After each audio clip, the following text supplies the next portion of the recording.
നമ്മൾ ഈ RC ബോട്ടിനെ കുളത്തിൻ്റെ സെൻറ്റർ വരെ കൊണ്ടുപോയിട്ടുണ്ട്.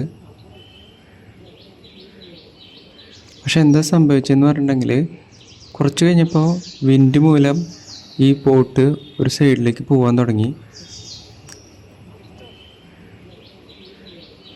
കൺട്രോൾ ചെയ്യുമ്പോൾ അത് കറക്റ്റായിട്ട് കൺട്രോൾ ചെയ്യാൻ പറ്റാത്തൊരവസ്ഥയ്ക്കാണ് അത് പോയത്. നമ്മൾ മാക്സിമം റൈറ്റ് സൈഡിലേക്ക് ത്രസ്റ്റ് കൊടുക്കുന്നുണ്ട്, പക്ഷെ എന്നാലും ബോട്ട് വിൻഡിൻ്റെ ഒപ്പമാണ് പോണത്.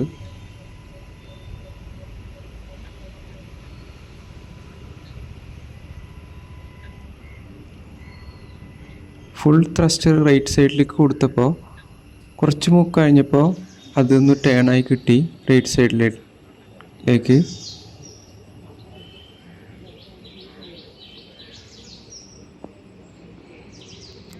പിന്നെ ഞാൻ നല്ല രീതിയിൽ കെയർഫുള്ളായിട്ട് കൊണ്ടുവന്നിട്ട് അതിനെ കരയിലേക്ക് അടുപ്പിക്കുകയാണ് ചെയ്യുന്നത്.